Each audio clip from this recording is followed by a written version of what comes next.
नमस्कार, मैं डॉक्टर माणक जैन, सह आचार्य इतिहास, सम्राट पृथ्वीराज चौहान राजकीय महाविद्यालय अजमेर।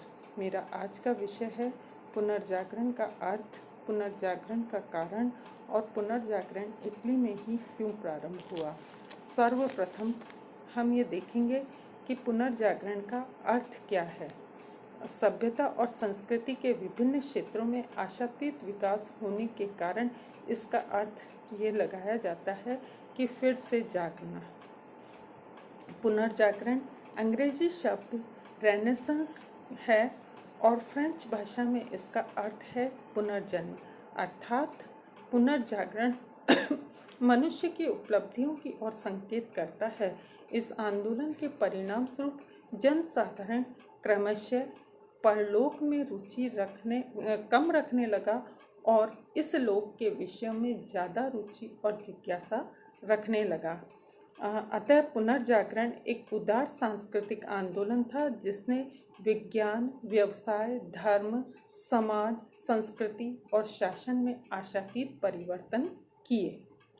पुनर्जागरण का अर्थ आधुनिक समय में उन सब महत्वपूर्ण सांस्कृतिक परिवर्तनों से लिया जाता है जो इटली में 1300 ईस्वी में प्रारंभ हुए और संपूर्ण यूरोप में 1600 ईस्वी तक फैल गए थे।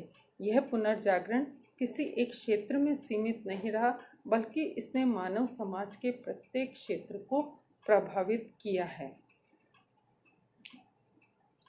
इसमें 16वीं शताब्दी में प्रारंभ होकर यूरोप वासियों की मनोवृत्तियों में धीरे धीरे परिवर्तन लाने का प्रयास किया।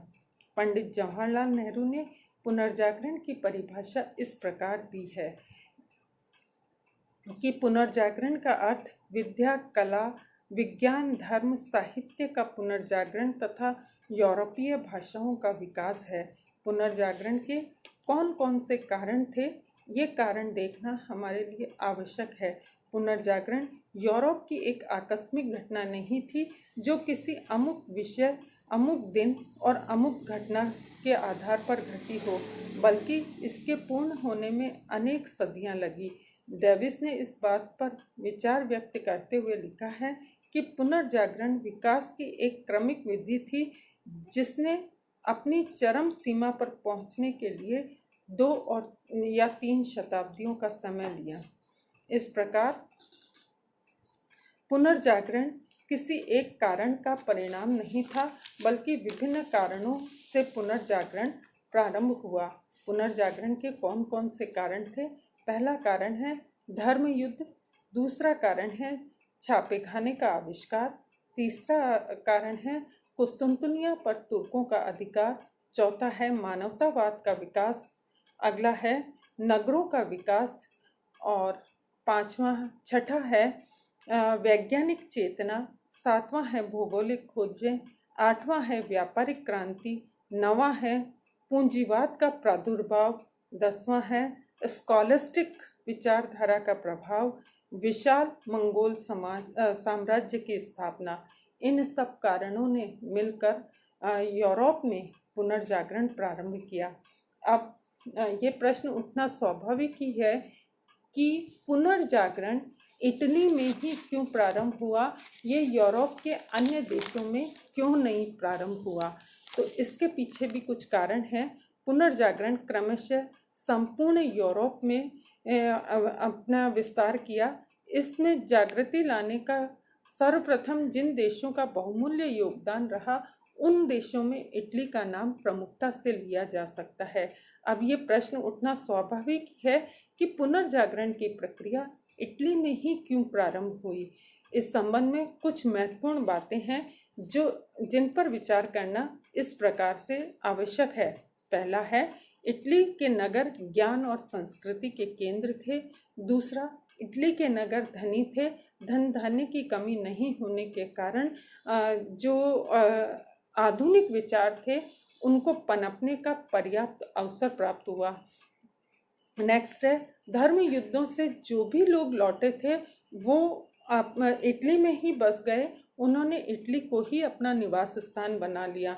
नेक्स्ट है, साहूकारों और सामान्य जनता ने भी प्रयास किया।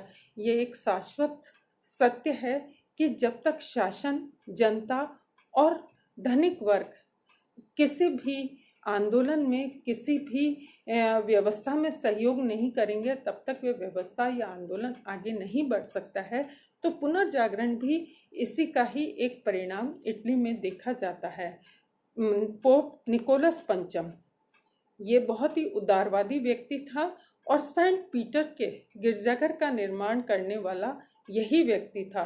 उसने वेटिकन पुस्तकालय की स्थापना की और लगभग सारे रोम का निर्माण भी निकोलस पंचम ने ही करवाया।